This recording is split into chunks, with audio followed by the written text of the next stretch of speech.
बिस्मिल्लाहिर्रहमानिर्रहीम। अस्सलाम वालेकुम नाज़रीन, मैं हूं नवीद सती और मेरे साथ मौजूद हैं राजा कफ़ील साहब और आप देख रहे हैं हमारा digital platform capital one TV. बात करेंगे कि गुज़िश्ता तकरीबन एक हफ़्ते के बाद की जो सूरत हाल है वो आपके सामने रखते हैं। एक तो वफाक में तेज़ी से बदलती हुई सूरत हाल है वो आपके सामने है। इसके साथ साथ आज़ाद जम्मू कश्मीर में गुज़िश्ता 10-15 दिनों से हम ये देख रहे थे कि बड़ा एहतजाज भी हो रहा है, जलाओ गिराव हो रहा है, 15वीं तरमीम पर बात होती रही, फिर बल्दियाती इलेक्शन पर बात होती रही और फाइनली सुप्रीम कोर्ट ने जो अहकामात जारी किए वो तो शायद आपको इल्म है। लग ऐसा रहा है कि सुप्रीम कोर्ट ही कश्मीर में बल्दियाती इलेक्शन करवाने जा रही है 31 साल के बाद। और अभी भी ये बात हो रही है कि कश्मीर में इलेक्शन होंगे या नहीं होंगे, क्योंकि अपोजिशन और जमात यानी इस वक्त जो हुकूमत जमात है वो कहा जा रहा है कि उनका साजबाज है, वो दोनों नहीं चाह रही थी कि इलेक्शन होंगे या नहीं होंगे। इस पर बात करेंगे राज साहब से। इसके साथ साथ मकबूल गुजर वैसे ही बड़े फेमस थे, वो पहले भी उनके इख्तलाफात और चीज़ें चलती रही हैं। तकरीबन जब से हुकूमत बनी है 1 साल हुआ, तो आज़ाद कश्मीर में पीटीआई की गवर्नमेंट को अभी तक शायद वो जो ब्रेक थ्रू कहते हैं वो नहीं मिल सका। पहले 8 माह एक और वज़ीर-ए-आज़म रहे, उन्होंने अपनी काबीना, फिर दूसरे वज़ीर-ए-आज़म आ गए, अभी तक ये सिलसिला चल रहा है। उनको बरतरफ क्यों किया गया? अब ये भी चीज़ें सामने आ रही हैं कि स्पीकर आज़ाद कश्मीर, सदर आज़ाद कश्मीर और वज़ीर-ए-आज़म आज़ाद कश्मीर के दरमियान किस तरह के इख्तलाफात शिद्दत इख्तियार कर रहे हैं और अपोजिशन इस सारे रोल में क्या रोल प्ले कर सकती है? बल्दियाती इलेक्शन से पहले अपोजिशन सरप्राइज़ दे सकती है या इस पर कोई ओवरऑल सूरत तब्दील हो सकती है? इस पर बात करेंगे राय साहब। सबसे पहले ये जो बल्दियाती इलेक्शन की और बात हो रही है कि बल्दियाती इलेक्शन गवर्नमेंट्स नहीं करवा, यानी तमाम पॉलिटिकल पार्टीज़ नहीं करवा रही, ये सुप्रीम कोर्ट करवा रही है। बिस्मिल्लाह सती साहब, बिल्कुल आपने वजह फरमाया कि जो आज़ाद कश्मीर तमाम सियासी जमातें हैं, ये पहला मौका है कि खुलकर वो बल्दियाती इलेक्शन के ख़िलाफ़ वो यानी खड़ी हुई हैं और यानी हुकूमत ने, अपोजिशन ने और तमाम पार्लियामेंटी जमातों ने पूरी कोशिश की है किसी तरह जो बल्दियाती इलेक्शन है इसको आगे किया जाए और उसके हल के लिए उन्होंने एक रास्ता निकाला कि जो इलेक्शन कमीशन है इस वक्त, जो बाइख्तियार इलेक्शन कमीशन है, कि इससे जो बल्दियाती इलेक्शन का जो यानी इलेक्शन कराने का जो इख्तियार है वो इसे वापस लेकर दोबारा बल्दियाती इलेक्शन कमीशनर का तयन किया जाए। एक अच्छी बात हुई कि जो है ना यानी हुकूमत ने बिलाखिर इस पे यानी जाना सोचा कि शायद ये जो उनका फैसला है ये कहीं तो इन्हें अदालत के ज़िम्मे में ना आ जाए फिर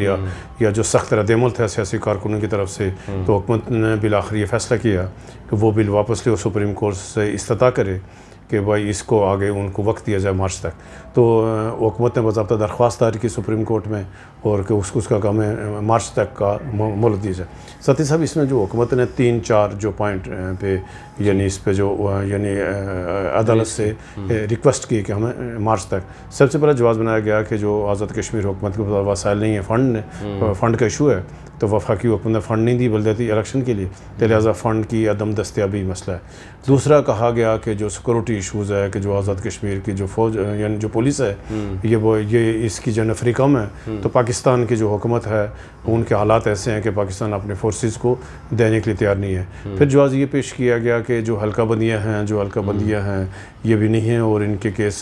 हाई कोर्ट में है। और फिर आखिरी कहा गया जो वोट ऑफ रिश्ते हैं ये भी नहीं था। ये 4 मौक़िफ़ लेकर तो उसने इन पर सब पे यानी तफसील से बहस हुई है और ये एक खुशान बात आज़ाद कश्मीर के लोगों के लिए, सियासी कारकुनों के, सुप्रीम कोर्ट ने इन हुकूमत का मौक़िफ़ उसको मुस्तरद किया और कहा कि मार्च तक नहीं देंगे। छोटे मोटे जो इशूज़ थे हल्का बंदियों के उसके हालत तक आके 1.5 माह का हुकूमत को मज़ीद उसको मोहलत मिली है, क्योंकि सुप्रीम कोर्ट ने पहले 15 अक्टूबर तक का हुक्म जारी किया था, अभी 30 नवंबर तक, तो 1.5 माह की यानी मोहलत दी हुकूमत को ताकि ये जो हल्का बंदी के इशूज़ हैं, वोट ऑफ रिश्तों के जो इशूज़ हैं, ताकि हल करके यानी हर हाल में यानी बल्दियाती इलेक्शन करा जाए। बाज़ार तो अब कोई इस तरह का यानी कोई तसर या हालात नहीं है ये इलेक्शनों पर, लेकिन एक जो कल हाई कोर्ट ने फैसला दिया है कि 10,000 से कम आबादी पर मुश्तमिल जो यूनियन काउंसिल थी उसको उन्होंने कलदम करार दिया है। उसमें ये तमाम अज़ला में हैं और तकरीबन 43 यूनियन काउंसिल हैं। अभी इसका दोबारा हदबंदी होगी, दोबारा मामला आएंगे, अगर कोई यानी गाँव छड़ा जाएगा फिर वो अदालतों में जाएंगे। ये ख़तरा मौजूद है कि अगर इन 43 यानी यूनियन काउंसिलों को यानी जिनको कलदम करार दिया गया, ख़त्म किया गया है, इसका दोबारा तयन होगा, क्या मामला होंगे, फिर अदालतों में जाएंगे। अदरवाइज और कोई ऐसा कोई इस तरह इशू नहीं है कि कोई। अच्छा, एक चीज़ ये भी कही जा रही है, जो हुकूमत की नीयत अपोजिशन के साथ मिलकर ख़राब है, तो शायद नवंबर की बात की जा रही है, एंड तक तो डेफिनेटली किसी एक जगह पे भी अगर बर्फबारी हो गई तो फिर इस सती साहब ये चाल चली, अपोजिशन एक चाल चली और उन्होंने पूरी कोशिश की कि हमें 6-7 माह का वक्त मिले। उनका बुनियादी वजह ये थी कि पसे पर्दा जो यानी साजिश हो रही थी या जो यानी काविशें हो रही थी, आप साजिश नहीं करेंगे बल्कि जो कोशिश हो रही थी कि इस हुकूमत से जान छुड़ाई जाए, कि जो हुकूमत जो यानी अगर इस हुकूमत के ज़रिए निगरानी ज़रिए तमाम अगर बलियाती इलेक्शन होंगे तो अपोजिशन को ख़तर ख्वा उसमें कामयाबी नहीं मिलेगी और ज़रा ये यानी जो इंतखाबी नतीजा है ये हुकूमत के हाथ में जाएगा। ये अपोजिशन का इसीलिए डिले टैक्टिक्स इस्तेमाल हो रहे थे कि किसी तरह 6-7 माह आगे किए जाएँ, पाकिस्तान के सियासी हालात से फ़ायदा उठाया जाए और हुकूमत को तब्दीली है। लेकिन अभी भी जो क्योंकि उनके पास अभी भी 3 माह का वक्त है, तो यही जो कल यानी 2-3 दिनों से जो इस्लामाबाद में राब्ते हो रहे हैं, इस पर भरपूर कोशिश की जा रही है, रास्ता निकाला जा रहा है कि इस हुकूमत से को हटाया जाए और अपोजिशन की और मखलूत हुकूमत हो कि PTI के ग्रुप को अलग किया जाए। अच्छा, मकबूल गुजर ज़ाहिर है मकबूल तो है ही हैं, वो उन्होंने हमेशा जो है ना वो मकबूलियत का इजहार भी किया है कहीं ना कहीं। तो क्या लग रहा है कि उनको बरतरफ करना, क्या उनके पास जो क्लेम की जा रही है कि उनसे कई लोग राब्ते में हैं, और ये भी जैसे आप भी बता रहे हैं हम भी देख रहे हैं कि अपोजिशन ये चाहती है कि इलेक्शन, बल्दियाती इलेक्शन से पहले कोई सरप्राइज़ आपको लग रहा है कि हो सकता है? देखिए, जहाँ तक मकबूल गुजर का ताल्लुक है तो जो 12 अगस्त की काबीना के इजलास में मुजफ्फराबाद जो इजलास हुआ तो उसमें जो रवैया इख्तियार किया मकबूल गुजर ने वज़ीर आज़म के हवाले से वो नहीं होना चाहिए था। यानी एज ए सियासी कारकुन एक वज़ीर की हैसियत से अगर पूरी काबीना के अंदर वहाँ वज़रा बैठे हैं, वहाँ ब्यूरोक्रेट बैठे हैं, वहाँ बाकी लोग और उनकी मौजूदगी में जो उन्होंने लबो लहजा इस्तेमाल किया, जो अल्फाज का चुनाव किया वज़ीर आज़म के हवाले से, तो वो वज़ीर आज़म कोई भी हो, यानी सरदार इलियास का मसला नहीं है, वज़ीर आज़म कोई भी हो तो ये नाकाबिल कबूल था। और उस वक्त तो वज़ीर आज़म ने यानी बड़े दिल का मुजाहरा करते हुए मकबूल गुजर को माफ़ कर दिया। लेकिन ज़ाहिर उनको ऊपर बाद में उनको ऊपर प्रेशर पड़ा कि एक शख्स ने यानी तौहीन-आमेज़ अल्फाज इस्तेमाल किए, आपको आला सतह फोरम पे आपको गालियाँ दी, तो लिहाजा अगर उसको बरकरार रखा गया तो आइंदा कोई दूसरा वज़ीर भी जरूरत करेगा तो ये वज़ीर आज़म का ओहदे का तक़द्दुस का मामला है कि उसको फौरी तौर पर हटाना चाहते हो। एक वज़ीर आज़म ने फौरी एक अच्छा फैसला हुआ, हालांकि 3-4 दिन के बाद हुआ, हालांकि उसी दिन हो जाना चाहिए था, यानी चंद घंटों के बाद वज़ीर आज़म को अपने इख्तियार इस्तेमाल करते हुए एक ऐसे शख्स को अपनी काबीना से हटाना चाहिए था कि जिसको यानी जो वज़ीर आज़म को गालियाँ दे और उसके हवाले से नाज़ेबा अल्फाज इस्तेमाल करे। कोई भी अगर ये तौहीन इलियास की जगह कोई भी वज़ीर आज़म होता तो इसको कबूल नहीं करता, यानी ये तो अच्छा हुआ। अभी क्या हुआ कि ज़ाहिर है जब उसको यानी काबीना से निकाला गया तो ज़ाहिर आपको याद है कि जो मकबूल गुजर है ये 3 लोग हैं, यानी आपस में कज़न हैं, एक ही फैमिली के हैं, जिसमें रियाज गुजर हैं, डिप्टी स्पीकर हैं, हाफ़िज़ अहमद रज़ा साहब, ये 3 लोग तो एक ही घर के लोग हैं। फिर इनके साथ 2-3 आसम साहब हैं और यानी 2-3 और जो माजरीन के लोग हैं वो हैं, प्लस आज़ाद कश्मीर में एक यानी आपको पता है बरदरियों की सियासत है, ये एक फैमिली से हैं, तो वहाँ सख्त रद्द-ए-अमल हुआ और ये मकबूल गुजर बैरिस्टर सुल्तान के पास चले गए, उन्होंने 2-3 का उनसे जो वक्त मांगा है तो एक इस्तीफ़ा नहीं, आप एक बरतरफी ने जो आज़ाद कश्मीर की हुकूमत है उसको हिलाया, उसकी जड़ों को हिलाया। अब तो अगर तो ये वापस काबीना में चले जाए, इम्कान यही है कि इनको वज़ीर आज़म दोबारा अपनी काबीना में शामिल इनको जो करेंगे। अगर ये दोबारा काबीना में ना शामिल हुए तो फिर मुश्किल हो जाएगा, फिर हुकूमत के लिए वज़ीर आज़म के लिए मुश्किलात होंगी और ये ग्रुप एक बड़ा ग्रुप निकलेगा हुकूमत से, काबीना से, पार्लियामानी पार्टी से तो वज़ीर आज़म के लिए मुश्किलात होंगी। लेकिन ज़ाहिर आने वाला वक्त बताएगा। लेकिन इम्कान हमारे पास इतलात ये है कि मकबूल गुजर को 1-2 दिनों में दोबारा काबीना में शामिल कर लिया जाएगा और वज़ीर आज़म ने जो उनको जो सज़ा देनी थी दे दी, तभी क्योंकि बड़े लोग बीच में पड़े हुए ताकि अब पता भी चल गया कि चलो वज़ीर आज़म ने ले लिया। अच्छा, अभी ये कुछ चीज़ें हो रही हैं कि स्पीकर आज़ाद कश्मीर जो हैं और इसी तरह वज़ीर आज़म के दरमियान भी और फिर सदर रियासत जो हैं उनके दरमियान भी, वैसे तो ये शुरू से ही मामला चल रहा है, 1 साल हो गया है, लेकिन अभी ये भी कहा जा रहा है कि मज़ीद जो है वो कुछ इख्तलाफात शिद्दत इख्तियार कर रहे हैं। तो क्या आपको लग रहा है कि सतीश साहब अभी तक जो सरदार तौहीन इलियास खान साहब ने 1 साल या आप यूँ का 1.25 साल 1.5 साल से सियासत की है, बहुत सफाई के साथ सियासत की है और दानिशमंदी के साथ, हिकमत अमली के साथ जो अपना हदफ मुकर्रर किया है उस पर वो कामयाबी हुई है उनको, और ये उनको क्रेडिट जाता है कि उन्होंने भरपूर अपनी सियासत के लिए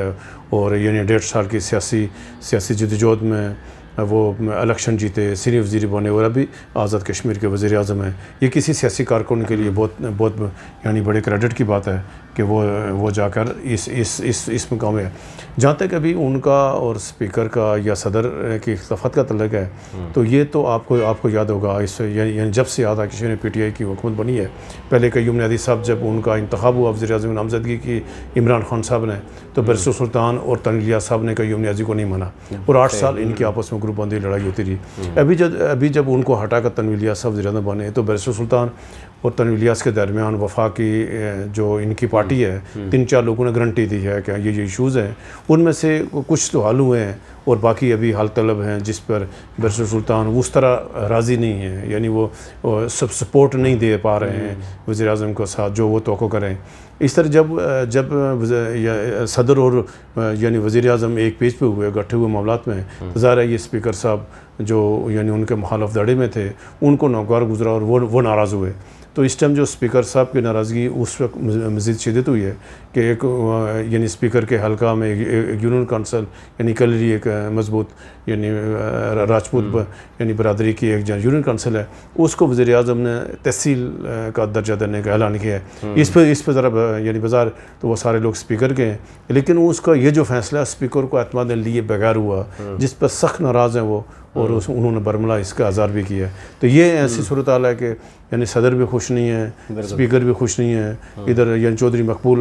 का इस्तीफ़ा यानी वो भी यानी उसको भी काबीना से निकाल लिया गया। इसी तरह के साथ जो वज़ीर ख़ज़ाना है माजिद खान साहब, वो भी यानी जो है ना उसका जो CBR के उस पर इशूज़ हैं, उसके सख्त नाला हैं। तो